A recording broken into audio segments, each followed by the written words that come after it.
Merci à tous d'avoir regardé cette vidéo. Et si vous aimez la Starac, n'hésitez pas à vous abonner à la chaîne pour plus de contenu. À très vite. Hop là. Attendez, on recadre.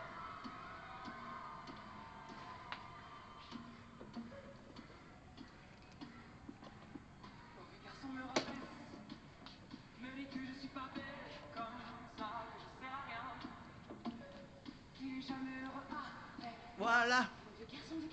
Pas mal comme ça. Pardon. Pardon, petit moment de silence.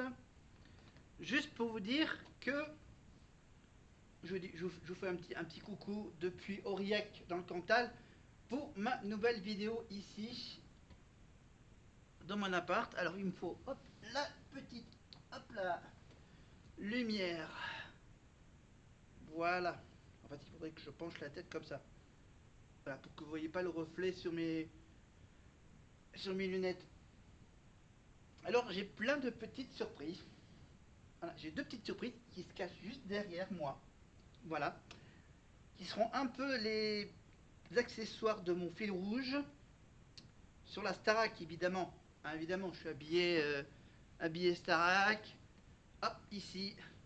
Bien sûr le Starac Tour. J'ai toujours avec moi là-bas, du côté de mon bureau, la photo que j'avais prise à Toulouse il y a au moins 2 mois. Voilà, j'ai toujours le petit drapeau de la tournée évidemment, le petit drapeau lumineux, regardez, qui s'illumine toujours. Voilà. Alors on va parler un peu, beaucoup de la Starac parce que bien sûr on va revenir sur les saisons précédentes et sur la saison d'il y a 20 ans. Et oui, ben on va tout de suite lancer le troisième prime de la Starac saison 5. Voilà, avec bien sûr Nikos, Magali Vaé, Jean-Luc, Alexa Laroche-Joubert en tant que directrice, Philippe Lelièvre en prof de théâtre, Kamel Wally bien sûr pour les mises en scène et les chorégraphies, et on est parti. Le temps que ça démarre. Sur TF1+, évidemment, vous pouvez retrouver l'intégralité des saisons des primes de la Starac.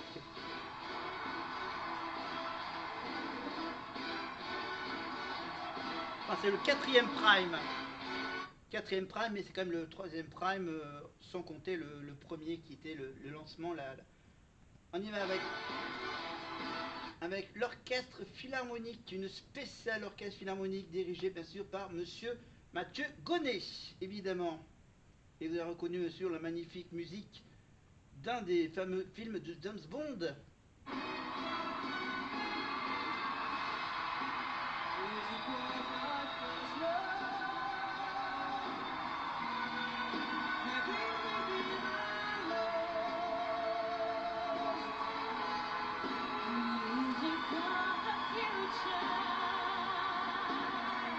Évidemment, tous les artistes vont chanter. Évidemment, Grégory Lemarchal, vous avez reconnu la voix de Greg.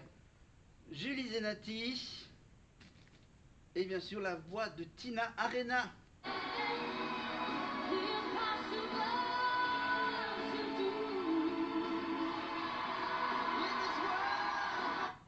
Alors lui, je sais plus comment il s'appelle. C'était il y a 20 ans.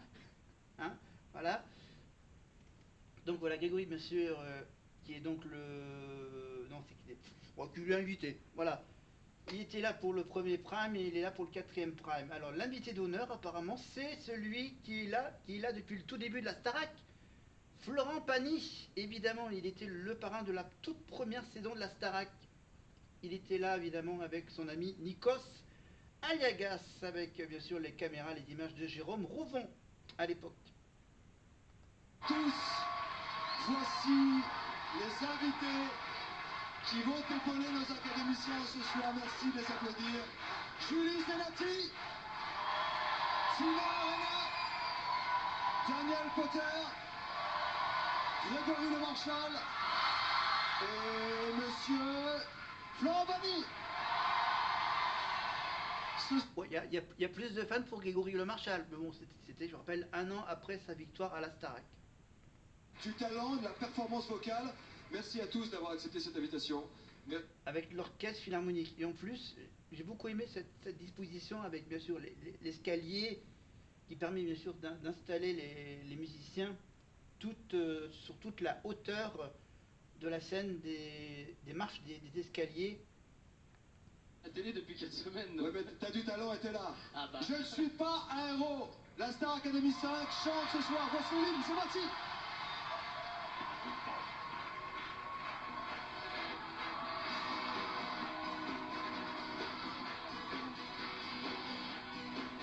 Vous voulez vraiment qu'on se rappelle des prénoms? Alors, je vais essayer de les faire de tête. Lui, c'est Pascal. Non, c'est. Oh là. Non, il y a Magali. Oui, d'accord, j'ai plus trop. Voilà, je reconnais que. On va dire la grosse partie. Il y a deux ou trois. Voilà, Pascal Mono avec ses lunettes. Alors, des lunettes avec des verres orange. Voilà. Ouh, Jean-Luc encadré par Mode, et de l'autre côté, je la connais plus. Et voilà, on a Jean-Luc Dizon, bien sûr, qui fait en ce moment de la pub pour des alarmes pour votre appartement. Voilà. En moins de 20 secondes chrono, évidemment, avec la chanson de la Casa des Papel. Allez, on y va pour le refrain.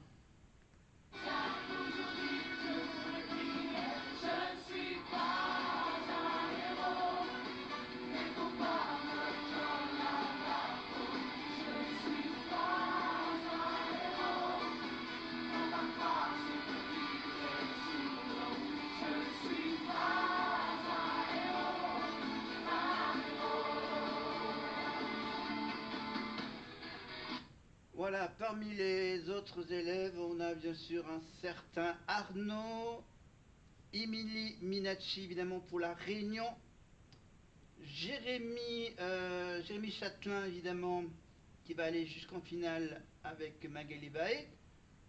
Il va y avoir une petite histoire d'amour aussi. Alors lui, ça va être le fameux Arnaud avec un O. On a ensuite la québécoise, on a bien sûr Ellie pour le Québec. Ils ont été la chercher là-bas. Hein. Et voilà la réunionnaise, Émilie, violoniste. Voilà, elle pratique le violon. Et elle a un rire, bien sûr. On a bien sûr Alexia. Je parle pas de la directrice, mais je parle évidemment d'une des élèves de la Starac qui s'appelle Alexia. Donc ils n'ont pas tout fait gaffe pour dire elle porte le même prénom que la directrice, c'est normal.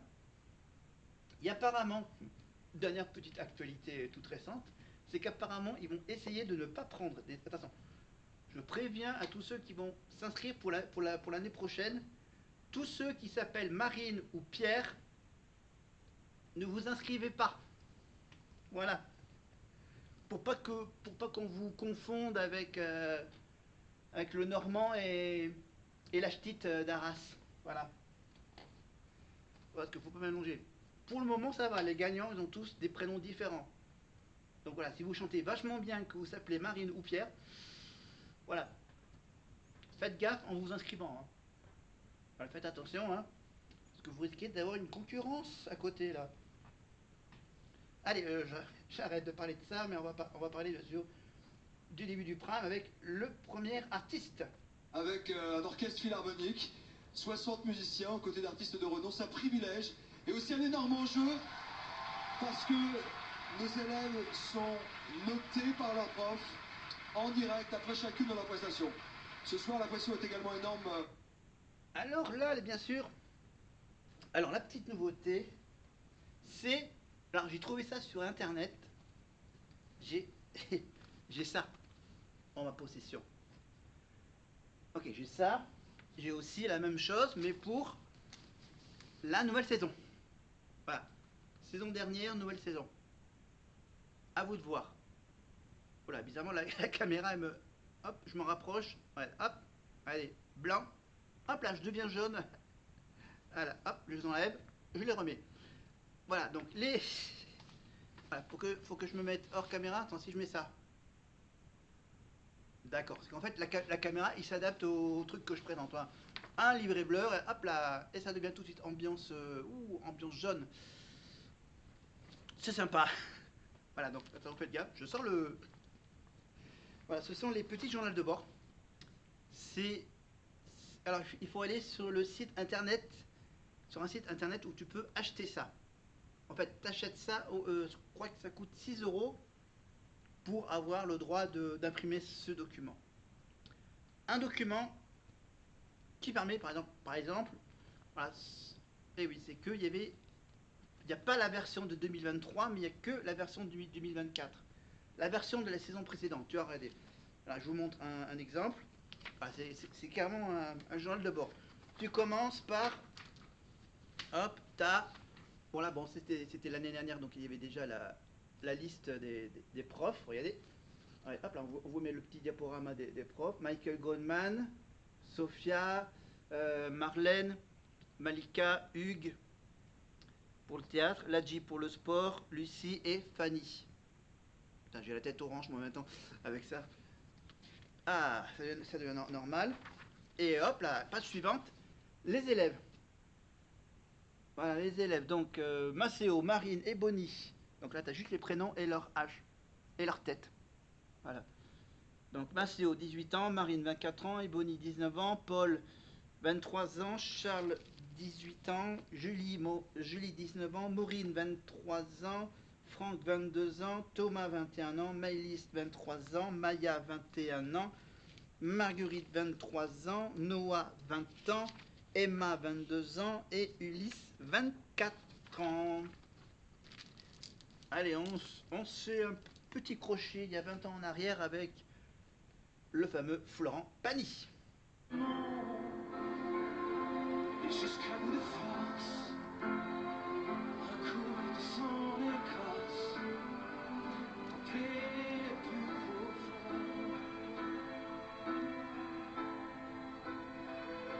Puis un jour une femme met sa main dans la boue. Merci Florent.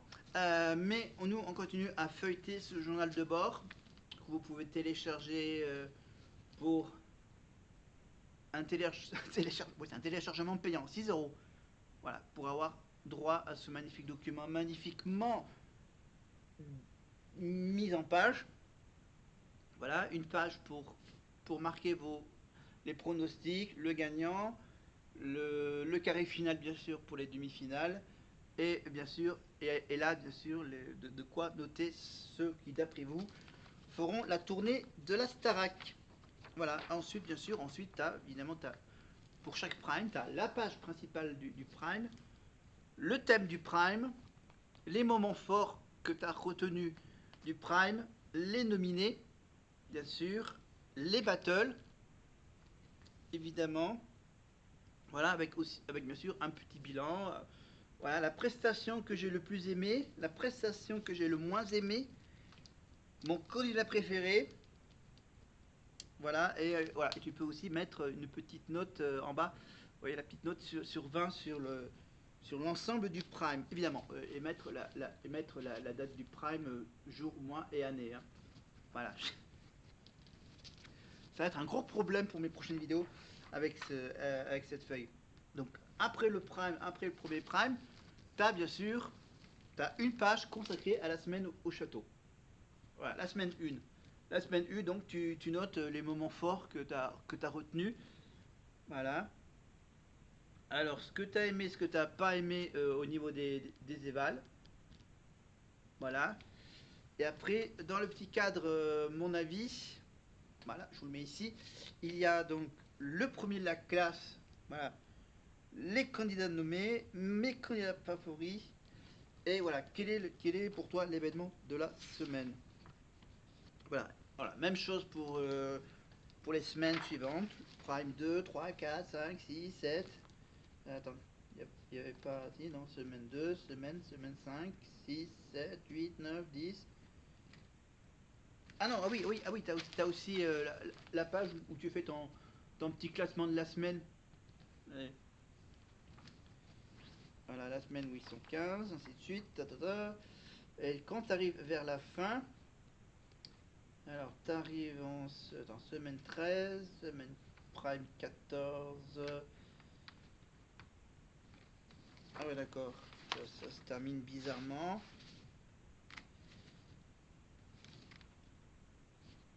Ok, tu fais le bilan, voilà, t'as la feuille avec le bilan de la saison, etc. Donc ça, c'est celui de 2024. Voilà.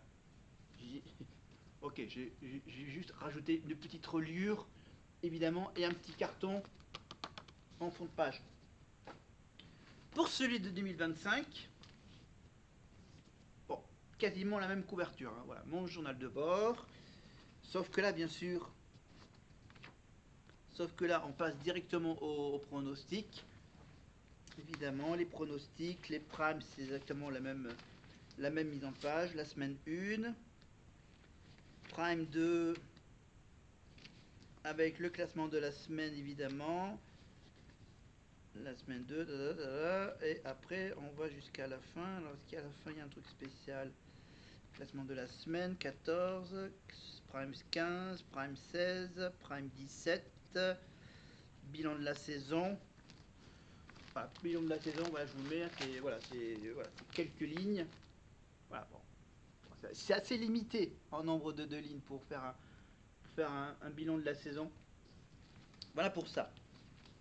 Voilà, donc évidemment, je vais me servir de celui de cette année, mais à voir, est-ce que vous aimeriez que je fasse aussi un petit retour à la saison, voilà, faire comparer les deux saisons. Voilà, 2024-2025. Utiliser les deux cahiers. Ça veut dire que la saison 2024, qu'on va retrouver, évidemment, je ferai une vidéo sur la saison 2024. Je continuerai la saison 2005, la saison 5. On fera la saison 5, on fera la saison de 2024 et on fera évidemment on fera également un débrief des primes de la saison 2025. Et en attendant le début de la Starac, il y a, alors ça c'est quelques pages d'un autre créateur qui a créé donc un livret également qui est à peu près le même que celui que je vous ai montré, sauf que ce livret, en plus celui-là tu vois, il me donne pas la tête jaune, la tête orange, parce qu'il n'y a pas de couleur sur la feuille. Voilà, c'est une feuille blanche avec juste la petite déco sympathique Triggerly. Voilà, c'est des filles qui ont créé ça. C'est une fille qui a créé ces deux livrets, et là c'est une autre fille qui a créé aussi ce petit carnet de petits jeux. Voilà.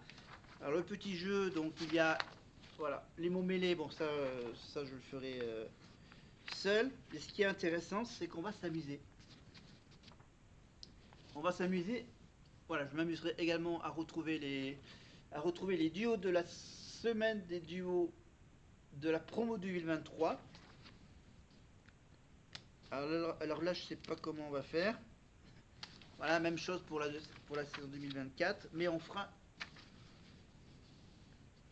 vous fera un petit vrai ou faux. Alors, j'en ai combien de vrai ou faux? 1, 2, 3, 4, 5, 6, 7. J'en ai 7. 7 de 2023, et je dois avoir également 1, 2, 3, 4, 5, 6, 7 pour la saison dernière. Après le vrai ou faux, on s'amusera avec les anagrammes des prénoms de 2023 et de 2024. Voilà. Ah, il y aura encore un autre. Ah non, ça c'est les réponses. Ça c'est les réponses des mots mêlés. Enfin, j'ai les solutions après. Voilà, j'ai les réponses, j'ai les résultats des anagrammes. Voilà, donc ça, on s'amusera un tout petit peu là-dessus. Voilà. Ah oui. Et je vous parlerai de ce fameux bingo. Voilà. Vous savez ce que c'est qu'un bingo? Enfin là, c'est un bingo de la Starac. Le bingo de la Starac. Alors, j'essaierai peut-être de vous l'imprimer en grand format. Voilà, pour le bingo la Starac, évidemment, ça ne concerne que le premier prime. Voilà, pour la prononciation. Est-ce qu'on va avoir, par exemple, il faudrait que normalement, pour que ça fasse bingo, il faut qu'on ait un élève qui soit belge, un élève qui vient d'une famille de musiciens, un ou une élève qui dit que la musique l'a sauvé, un élève dit je suis timide, Un élève dit je suis un grand bosseur. Une élève est suisse. Un élève a déjà sorti un single sur Spotify. Un élève joue de la guitare. Un élève joue du piano. Un ou une élève a fait du théâtre. Un élève n'a jamais chanté en public. Un élève a fait de la danse. Il faut que dans le premier prime, pour que ça fasse bingo, il faudrait que Nikos fasse une blague sur le stress. Qu'un élève pleure d'émotion. Qu'un élève dit qu'il s'est inscrit sur un coup de tête. Qu'un élève s'est fait inscrite par un proche en secret. Qu'un élève cuisine bien et il le dit. Qu'un élève dit qu'il est stressé par la danse. Un élève doit dire qu'il n'aime pas le sport. Ensuite, bien sûr, on aura droit peut-être pour le premier prime à Nikos, qui fait une référence à la Grèce, à son pays natal, bien sûr. Un élève dit qu'il a grandi en regardant la Starac. Un élève dit qu'il n'a pas confiance en lui. Nikos demande aux élèves, vous êtes prêts? Vous êtes prêts? Vous êtes prêts, nous? Un prof donne un conseil général aux élèves. Je pense qu'ils auront droit. Un des parents pleure dans le public. Évidemment, ça, ils essaieront d'avoir l'image. Un élève interprète une chanson d'une ancienne académicienne ou un ancien académicien. Un duo garçon-fille, évidemment. Et un élève qui fait une entrée spéciale sur le plateau de la Starac. Voilà, donc on s'amusera évidemment avec ce petit bingo pour le début, quand on se lancera dans cette saison Starac. Alors maintenant, il faut que je me... Alors du coup, j'ai tellement bavardé que j'ai raté le top 5, donc on va revenir au top 5 de ce 4e prime de la 3e semaine de la promotion en 2005. Donc, évidemment, toujours avec la magnifique voix off des sujets de l'époque, des magnétos de l'époque. Voilà, donc évidemment, on y va pour le top 5. Et on commence tout de suite avec Alexia qui fait sa grande entrée dans le top à la 5e position. Attends, il y a d'abord eu un petit... Tout de suite, le top 5 des meilleurs élèves de la Starac. 3e semaine au château, nouvelles évaluations pour les élèves. La compétition est bel et bien lancée, les professeurs redoublent d'exigence. À la Star Academy, 3 mots d'ordre: travail, rigueur et discipline. Qui a fait son entrée dans le top 5? Qui en est sorti? Magali a-t-elle conservé sa place de leader? Et on commence tout de suite avec Alexia qui fait sa grande entrée dans le top à la 5e position. Il faut oublier tout, s'oublier. Quand on parle émotion, chez Alexia, il y a du monde. On peut lui reprocher plein de trucs au niveau de la voix, mais quand c'est dans la gérance de l'émotion, elle y est. Elle nous donne envie de l'écouter, mais il y a plein de choses à faire. Je trouvais qu'il y avait un réel progrès chez Alexia. Les professeurs l'attendaient au tournant. Alexia a compris le message et a tout donné lors de ses dernières évaluations. Avec 12,80 de moyenne, les professeurs récompensent ses progrès. Cette semaine, c'est le grand retour de Maud. Elle reprend la 4e place, plus forte que jamais. C'est mon âme et ma voix. Elle a fait des progrès encore formidables cette semaine. Je trouve que tout est cohérent. Son visage, sa voix, ce qu'elle en fait. Au niveau de l'interprétation, moi j'ai tout ce que je leur demande, c'est-à-dire le regard, la sincérité, la fraîcheur. Consciencieuse et attentive, Maud met à profit tous les conseils des professeurs. Avec une moyenne de 12,9, le jury l'encourage vivement à poursuivre ses efforts, surtout en chant. Sa petite famille peut être fière de lui. Jean-Luc revient parmi les meilleurs à la 3e place cette semaine. Vivre pour le meilleur, se vouloir pour tout se donner. Il a compris qu'il fallait faire un peu moins d'effets en chantant et vraiment chanter. Même si ce qu'il nous propose nous touche beaucoup, moi je trouve que ça progresse pas assez vite par rapport aux autres. Il a un super potentiel, mais il est renfermé dans tous ses acquis.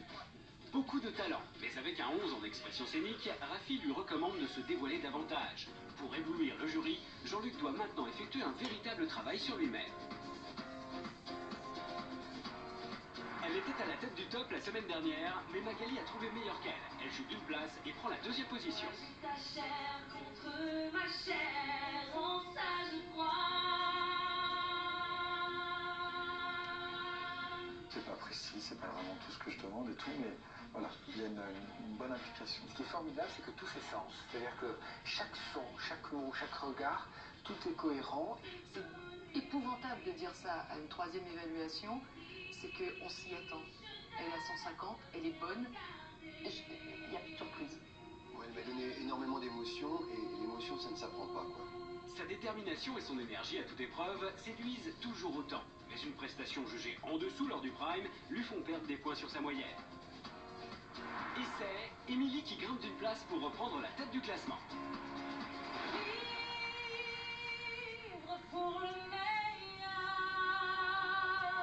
se vouloir pour tout se donner.